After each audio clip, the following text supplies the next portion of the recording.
Hey, it's Tuesday, November 11th, and apparently we're talking about some kid named Jaden on a bus. Your bus is here. Apparently Jaden's bus is here. Did you know he goes to our school? I just found that out. Wait, can I tell you like what the name is about? No, that would require me to care. It So turns out I don't. Did you just start talking anyway? So, hi, Izzy. No, I don't care. We're going to talk about this other stuff while you raise. About it. What is it about? Okay, so basically, it's the kid and he goes down this. It's your people. Remember that answer I gave you earlier? Your bus. Izzy, your loss of points is here. Oh, How many did you lose? so many. 12, 15, 2. It's hard to keep track. Back to you. So we finished Shadow Club this week. I read with you today. We're going to get to attempted murder. I'm going to read with you coming up on Friday, and then we're going to get to the actual murder, and then you'll have to finish the end of the book over weekend, and then we have final test on Monday, which, much like our short stories one, means it's going to be like 35 questions and around 80 points, something like that. And my goal is to take it on Monday. That way you have the weekend to read and stuff like that. Library we will visit at the end today. I don't know the exact time. It's whenever we get to the part in the book where they start talking about a phone booth. That's how I know we've gotten to the stopping point. And library today, you do get to go up to the loft, which we'll talk about, but they also have fun activities, which we'll also talk about. And then if you're wanting to go to the Heist Quest, the play, that's in 4 days. I'll be going to the 4:30 show. Hi, Addison. What's up? Didn't you say we were going to get to attempted murder a long time ago? Yeah, then I told you yesterday I was wrong. That came after page 130. Wait, is anybody? This way you have to listen to all the words that come out of my mouth. Yeah. Mhm. Just making sure. Hi, Jackson. What's up? I have two things. One, you put days is the wrong day. That's one of the two. And There's two. Yeah, that was to distract you from the easier and one. then only if missing. There you And go. but also, what page are we on? Well, the quiz was up to what page? 130. So what page would we be on? 131. Look at that kid doing math. Jace, How gory is the attempted murder? we'll find out in a moment. Hi, Elena. Do you have BroviCast? I do, of course I have BroviCast. No one.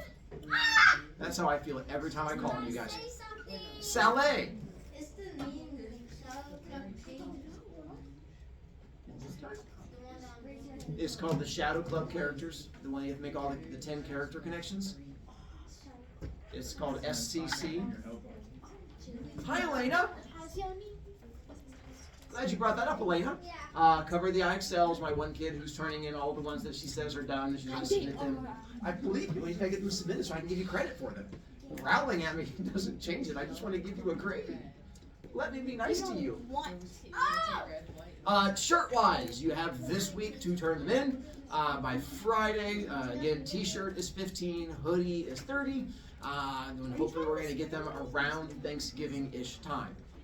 Hi, Izzles, what's up? This is Elena's question. She forgot, so I'm saying it for her. So happy. Forget again. Uh-huh. What kind of games are in the library? So when we go over to the library in a little bit, if you are wanting to read, if you have the 25 points and you have not spent any this week, then you can go up to Loft as long as you are reading. You can either read Shadow Club, or if you brought your own book, you just can't take phone or iPad up. If otherwise you stay downstairs, then you can either go check out a book, or they have coloring you can do. They have a big coloring page. Or you can build friendship bracelets, or you can walk around and look for a book. You have any of your choices of activities to help you out. You just had to have patience. Then to here, as we get ready to go through quizzy thing, overall, you guys did well. I looked at last year's grades, and your average grades were definitely higher. So I figured I'd go through and show you. I was looking at the average grade per class. I will tell you the reason the period 1 and period 7 are in red is that I had a lot of kids just not turn in the quiz, which is what dropped theirs down. In period 1, I had 6 kids just choose not to turn it in, so they just took a 0 on it. So that's why theirs went so low, is because 6 kids taking a 0 really offset theirs. And then period 7 had like 4 kids who just chose to not turn it in. You guys didn't have anyone not choose to turn it in, so that's good. We got It's just 75. that's not as good, so that's where it sort of balances out on that one. So we went back and forth. But sorry, I mean, given I still record this class because you guys still are my most behaved and good, friendly class. It's just that sometimes we struggle with quizzes. It happens. Is it sad? Oh, the other thing is, going through it, I only have 2 questions I'm going over with you. The way it is as I go through them, I look at how many kids got each question correct, and so anytime that we have less than 70%, that's a question I think we didn't do well on, and I go over with you. Any question over 70%, I figure you guys pretty well. We only had 2 questions you guys got under 70%. And both of those questions, I don't think was because you didn't understand them. The first one we'll get to here in a second. You guys know the answer. You guys were just kind of dumb. I don't mean you, I mean you were all just a little dumb on the answer. The other one, I think a lot of you got right. You just misspelled it, and you can email me to get points, and we'll talk about that too. Hi, Izzy again. Can I tell the answer to that? So on this one, to help Izzy out, so before she gives us the answer, here's issue, where it says from Plot Mountain. What part of Plot Mountain is where you have all the exciting stuff happening that makes us want to keep reading? Here's my issue. This, where it says, this is a 2-word answer. I know there's 2 different things it could be, so I helped you by telling you how many words in the answer. Izzles, what was the answer? Rising action. Rising action was the answer. I think I'm so wrong. Do you know what the number 1 wrong answer was? Yeah, that's what I found frustrating. I told you it was a 2-word answer, and I still had kids put climax. Now, I did have one kid yesterday who raised his hand, and I went, uh-huh. And he goes, for this one? I go, yeah, because I was all excited. He goes, I know it's climax. And I went, uh-huh. He goes, but it's 2 words. I go, uh-huh. And he goes, can I just put the climax? And I went, uh-huh. And he put the climax and then got it wrong again. But I had hope. It felt like he was almost there. But yeah, that was the issue on that one. I mean, a lot of them are smart. They just make dumb choices. Bobby Nunya, what's up? It's okay. I still got my point. Good job with your 1 point. What's up, Sele? Did you want to come sit down now? Now you can come sit down, Sele. The other one was all the way at the end. And again, I think you guys didn't get it wrong because you didn't know it, except for the kids who didn't read it. But question 11 says, who tells Jared that he suspects the Shadow Club is a gang? This was at that very end when Jared gets called into his office and the guy was like, I know what's going on. And that would be? So here's the thing.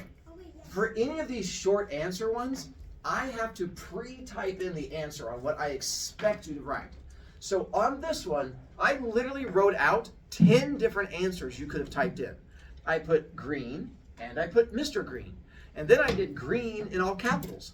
Then I did Mr. Green in all capitals. Then I did Mr. spelled out. Then I did Mr. with a dot. Then I did Mr. without a dot. And I kept trying to think of every way kids could spell it wrong, and kids still managed to spell it wrong and outthink me. Because I had kids who put M-R dot, no space, G-R-E-E-N-E-E. And I'm like, so if you are one of the kids who put something like that, email me. I'll give you a point back. Because you have the right answer. It's just spelling is not your friend. So I can at least give you 1 point. Just like the one that said, what is Tyson's big secret? His big secret was? Yeah, I was expecting either bedwetter or peas the bed. But I had kids write like wet bed. I was not expecting you to write down wet bed. So that one would have given you a 0. What? If you email me, I can give you a point back on that. Because again, I can't anticipate some of your creative answers. Wait, can I? Jackson? I put bedwetter. Then that should be fine. I put wet bed. What? No, you already got it right. No. Then you should probably email me. But it's going to require standing. No, Yes. you email him on Google. Yes. What? Okay. I did 4 axles one night and it says 2 or not. Did you submit them on Canvas? I fell asleep. Okay, let me see now. I'm not So yelling then at you. how do I find the ones that I did? Because I did 4 and it only says 2 or done. When we go to the library, I can show you how to find them. I can help you. I know. It's okay. I understand grumpy ate your face, but Because I can't turn them in. I know. I got you. I got you, B. Relax. There. That's it. All the other questions, you guys averaged like 80, 90% correct on it. So I wasn't really all that worried about it, so well done there. Hi, Sally. What's that email you? What? What's that say? Give me my points. I got the right answer. Just spelled it wrong. Yeah, you want to say, yeah, if you email me, you want to say what the quiz was, shadow quiz number 2, what the question was, what you put, and what you want me to do. If you just put, yo, Mr. Broviak, period, send, I'll go, hey, special child, period, send. That doesn't tell me anything. Sin? You send, it's like you hit a button, it goes, woo. Getting Hi, Jackson. What question was it? 11? I don't know. The bad letter? I have no idea. I think it was.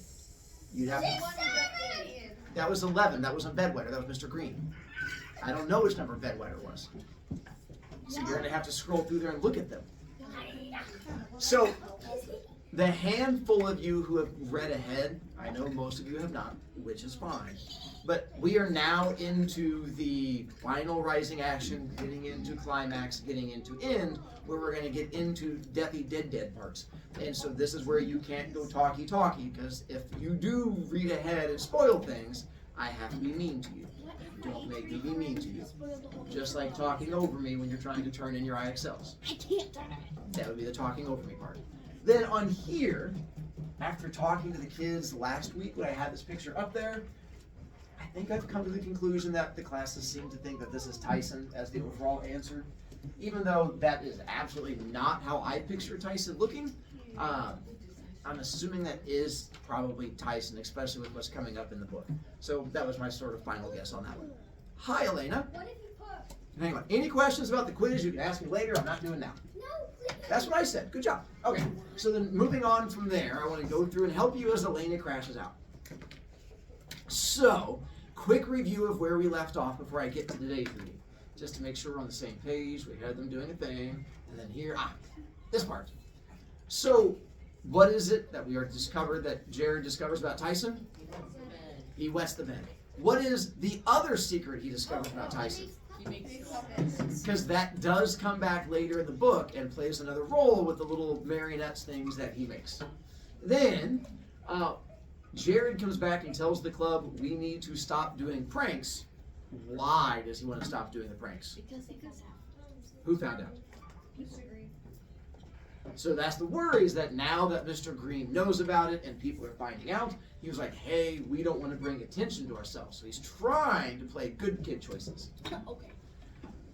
This is why I did not read out loud to you, because you guys all freaked out with them just holding hands and playing with each other's hair. Then there's the scene where it came on the full-on kiss face, and it got all kinds of awkward. And that's where now we have the fact that they're in a situationship. I don't know what you want to call it. It's awkward and weird. Relationship. So I tried to find a picture for Jared and Cheryl sitting on a rock overlooking the ocean after they had their little smooch. Is it from Ariel? But apparently the best picture I could find was of wee little children. Try not to judge. All kids look the same age to me. I couldn't tell if these were 15-year-olds or 8-year-olds. They all look the same. So it was the best picture I could find. That's Jared and Cheryl looking adorable. Is it Cheryl? They look like they're still wearing Pampers. No, it's Karen is Asian. Cheryl's just normal white chick. Yes. Do you look like they're siblings? What is that? They're probably because they're siblings. But that was the best I could do with my picture. I was not expecting you to judge In me. the Alabama. And then I realized you guys judge me with everything I do, so it didn't really matter. Mermy, I have a Band-Aid. I bit my tongue. yeah. So you bit your tongue? You want a Band-Aid for your tongue? Band-Aid on your When we go to the library. Bro, ew. Then we got to our worse pranks. Now is when we start getting to the bad stuff.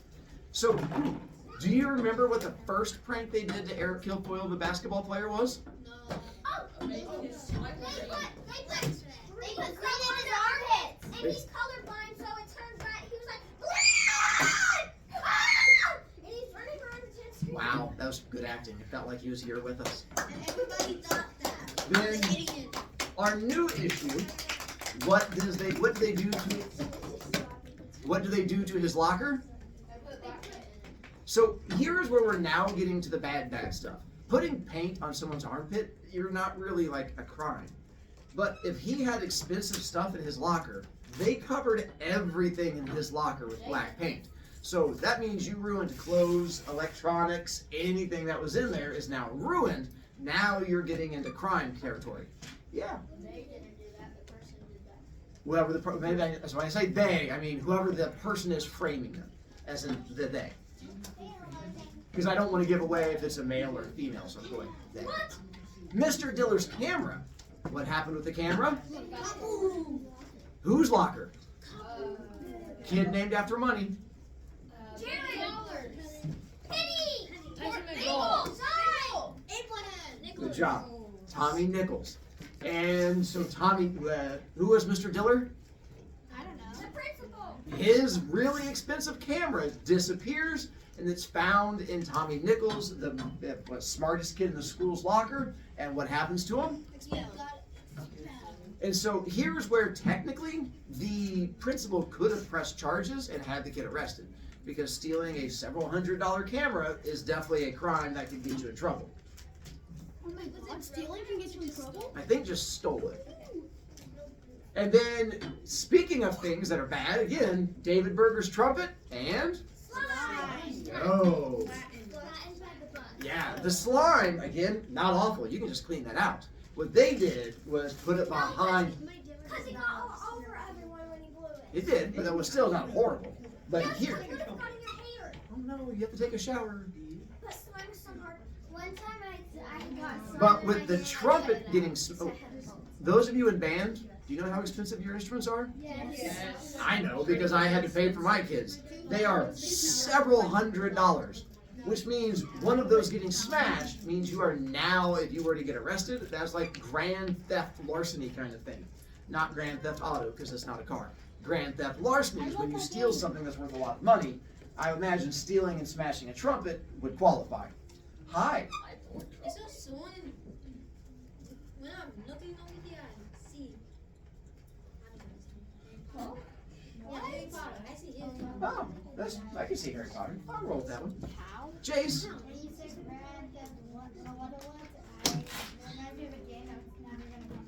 Yeah. So to go along with it, you guys are bringing up, who is it we now suspect is doing all these things? Because who's the only one that knows about them? Except, who's the other person we find out? Mr. Green also knows. Although I don't think Mr. Green's doing, oh, that would be great. If it was a teacher who was doing all the pranks, and he was like, I'm gonna get these kids. That'd be the greatest, but I can't give that away. Text him. Okay. There's my Mr. Green. That's my old pencil. Is that AI? I can't see. It is not. No, it's a phone. Look at one guy from Modern Family.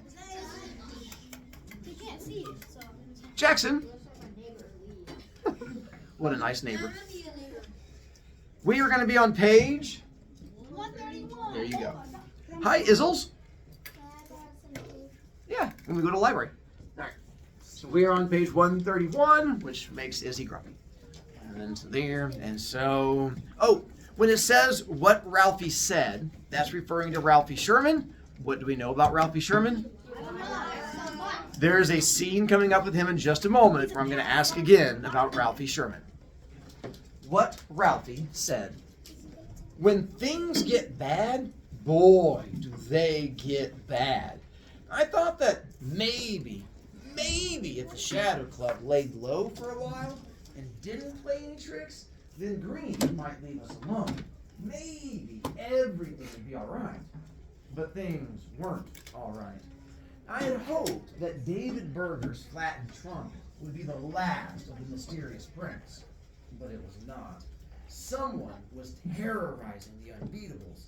Someone who didn't care how much the Unbeatables got hurt or how much property was destroyed. And this person, whoever it was, thought they could get away with it by blaming the Shadow Club. There was only one person who knew enough about the Shadow Club to do that. Tyson McGaw. I say we give him what he deserves, said Randall, as we sat around Stonehenge at our next meeting. Yeah, said Darren. We should beat the daylights out of him and force him to confess. And then get him expelled from school for it, added Jason. Everyone else agreed.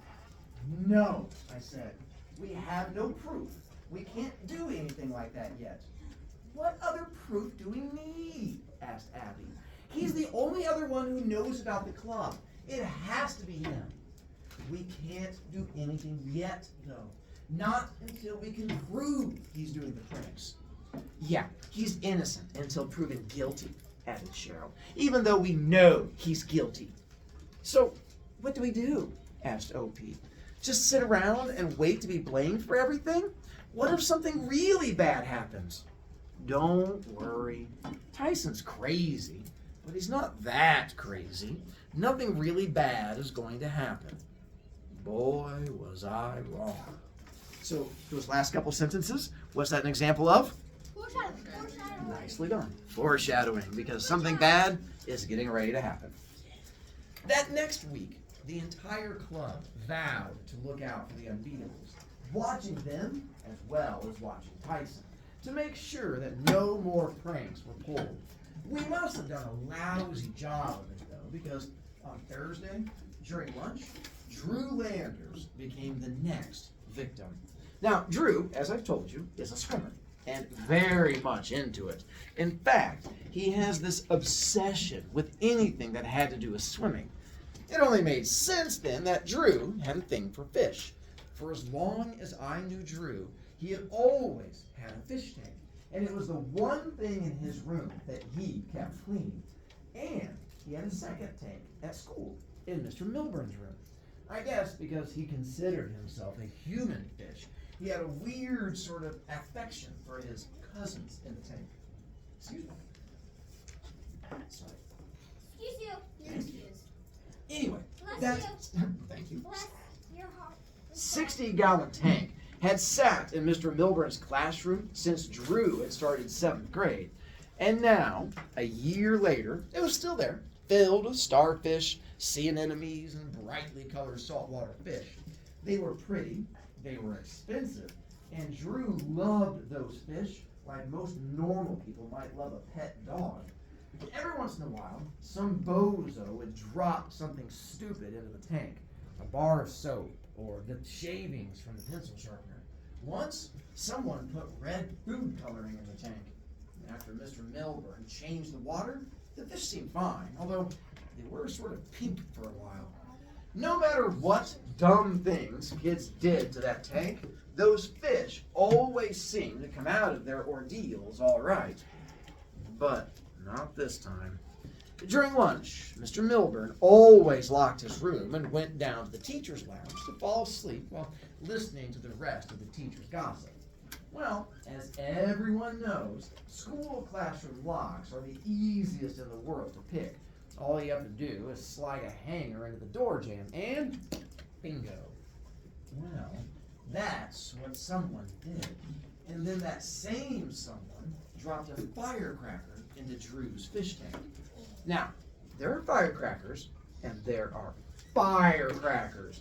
There are the kind they call safe and sane, and there are the kind that are more like hand grenades.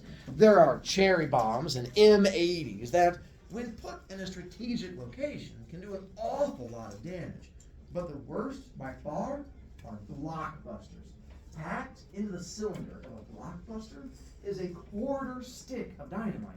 And when one goes off, it can be heard for miles. Now, I don't know how they did it, but someone rigged up a blockbuster to go off in that fish tank. And when it blew, nothing in the room was safe. The tank turned into one huge bomb, sending glass and water flying in all directions, shredding plants and tearing paper off the walls. The room became a war zone. To show you real quick, this is how I imagine it. You have a fish tank, you have a person who sneaks in with a little bomb, and they drop it in there and it goes kasplooshity, and then goes boom, and the fish goes blub blub, and the fish is gone. What if they taped it to they taped it so that it's Izzles? My dad has like a half stick of dynamite, but it's banned around here. It's She's kidding. we set it off for She's kidding. 4th of July. Oh, I knew that. She's still kidding. Who are you talking to? Are you The camera that's recording her admitting to a crime. Wait, who watches that? Apparently the police now. I do. Once I contact them. Julia.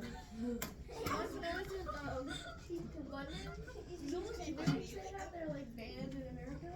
We already set it off. Yeah. So. I ate it on a plane. And You know why they're banned? It's nothing illegal. It's because they have little toys on the inside, and they're afraid American kids are dumb enough to eat the whole chocolate egg and choke to death.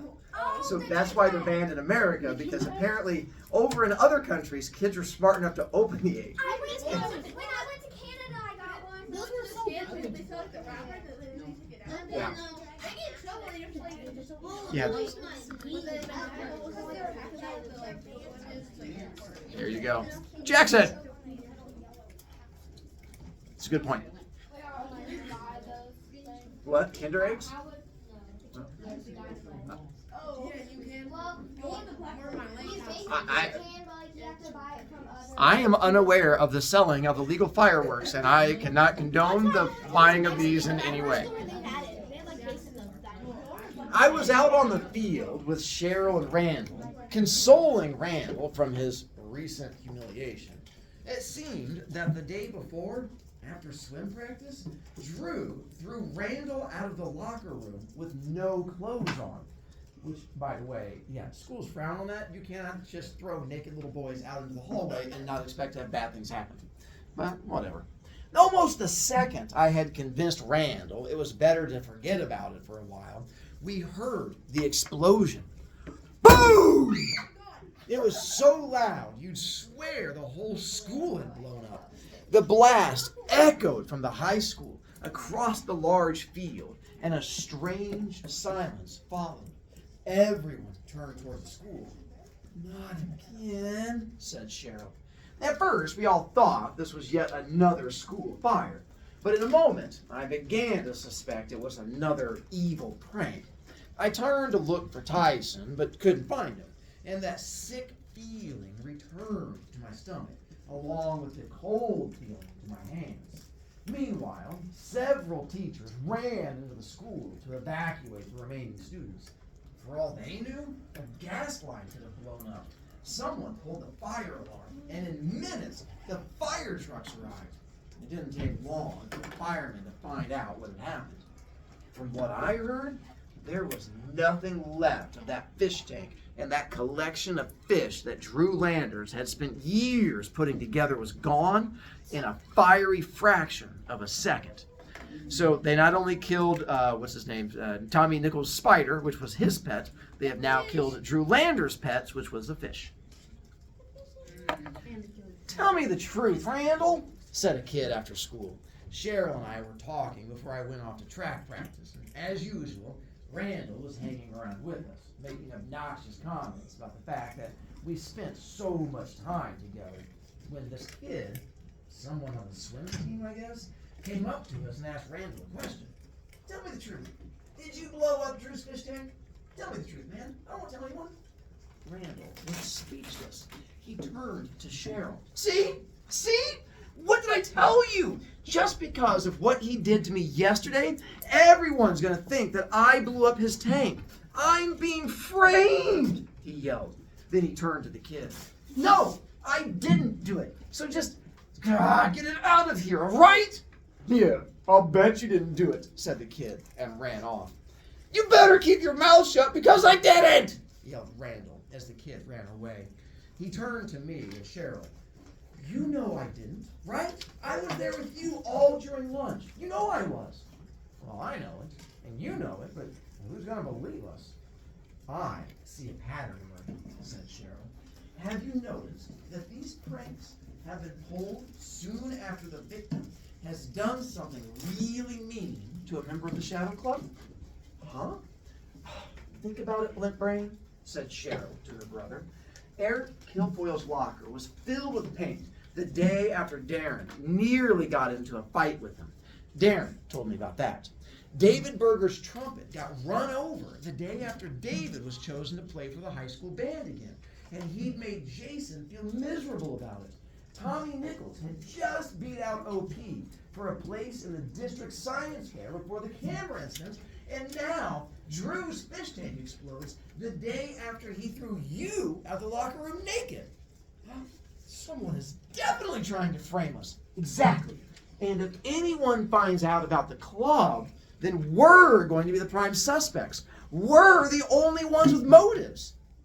We're already suspects because someone already knows about the club.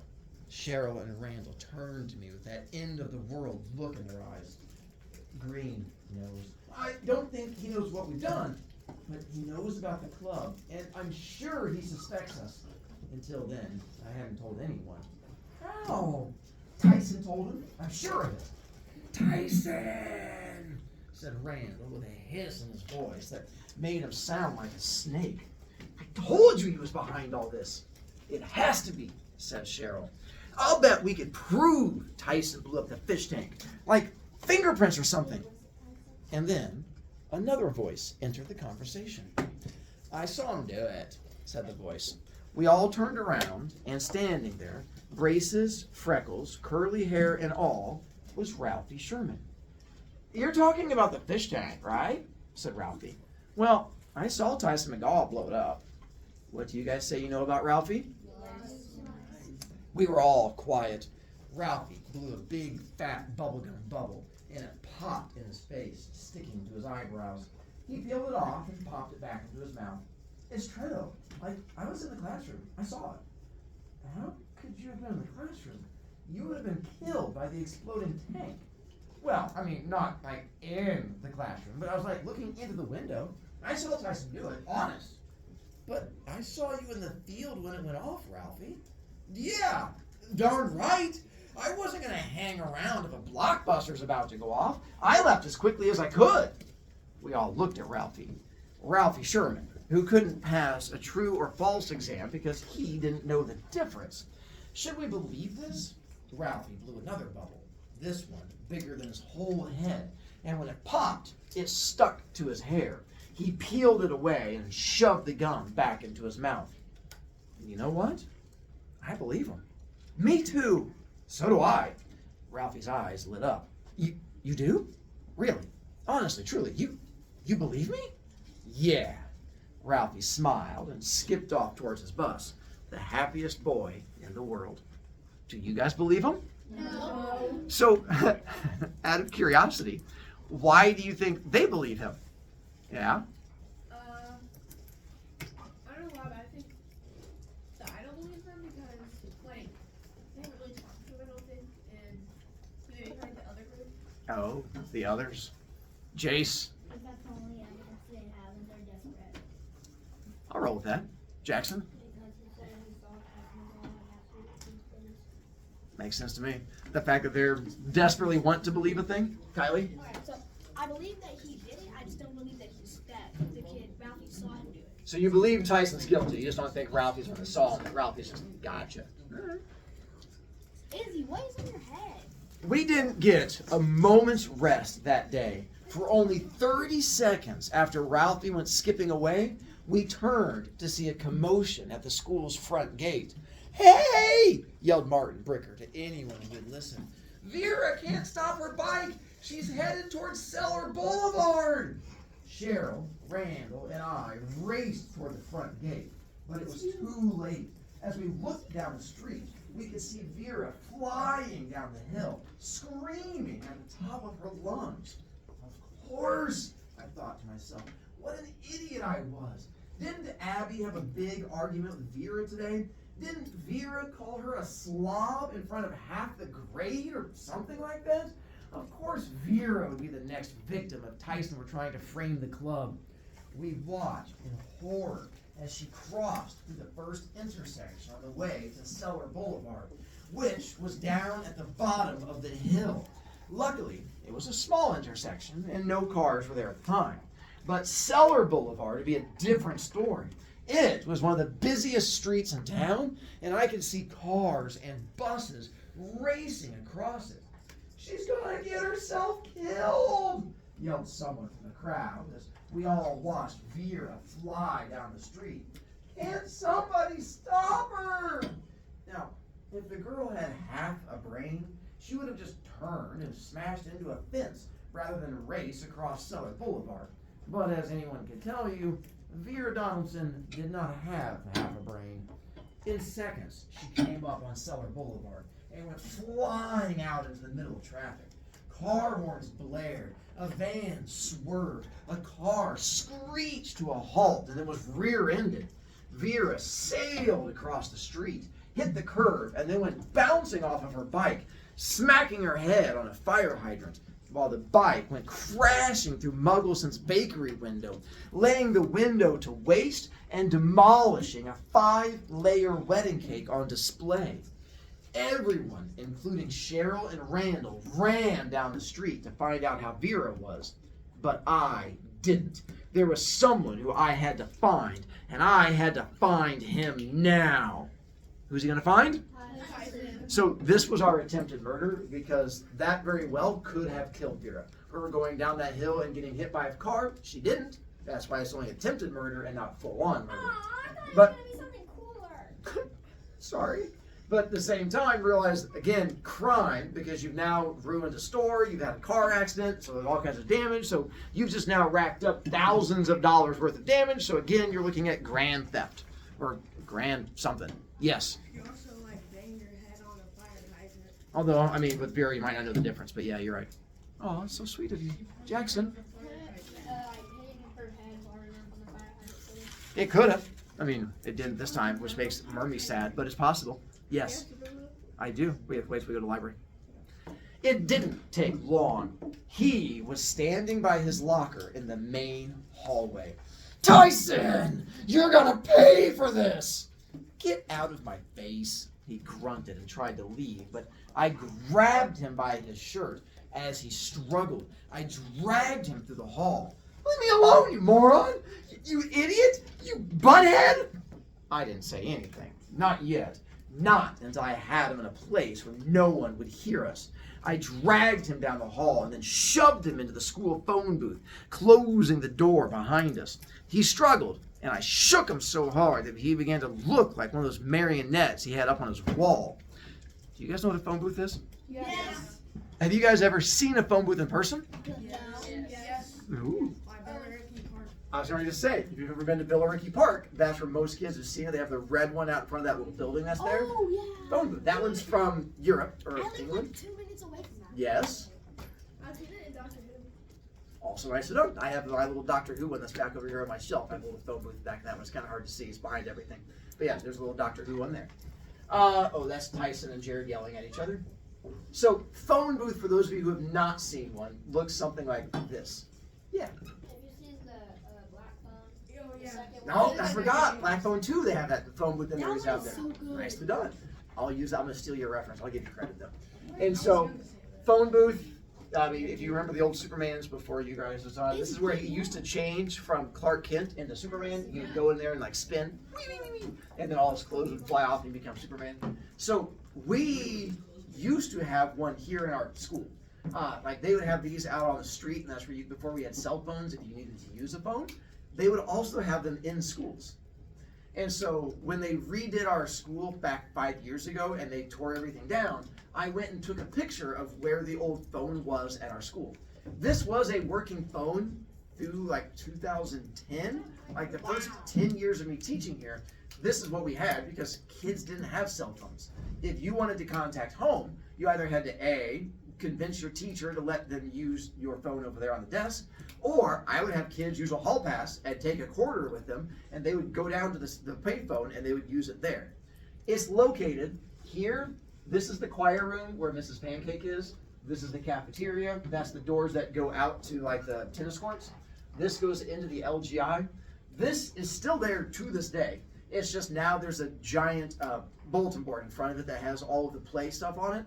There's now in front of that.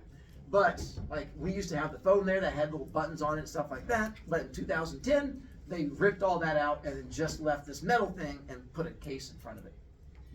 But it's still in the hallway. Murray. Can I please take? Right. And Addison. Was there only one? Just the one. That was all we had in the school. We did not have an actual phone booth. Some schools would have like a small closet so that you did not have to stand out in the hallway. You could like step in there and get some privacy. I'm assuming that's what's happening here with Jared and Tyson, that they're stepping into like a little phone booth closet to do the yelling and stuff like that. If I had to guess. Yes. Would they ever like long range see the phone? Because it used to be where our LGI is, when I first started teaching, that was our gymnasium. That was the main gym that people would go in there. So what would happen was anytime like during a game or at the end of it when kids needed to ride home, they would be standing out here in a long line to use that at the end of games. Yeah. Yeah. Where the gym is now? A field. Like we would just go out there and like run around. For... No, it was nothing at all. It was just a big open area. Yeah. And then in 2010, they did a whole bunch. Like the band room back here was like the gym went all the way back to there. Like that whole thing was all gymnasium. And they broke it up into the LGI and the band room. And they built a new gym that's out in that big area in the back. But that's where we're going to stop for today. Tomorrow, or I guess your guys' is tomorrow, is where we're going to pick up with the whole big fighty thing. And the sadness is that's the last time I get to read with you. Because now we're going to go over to this place called the library. Hey, Glenn,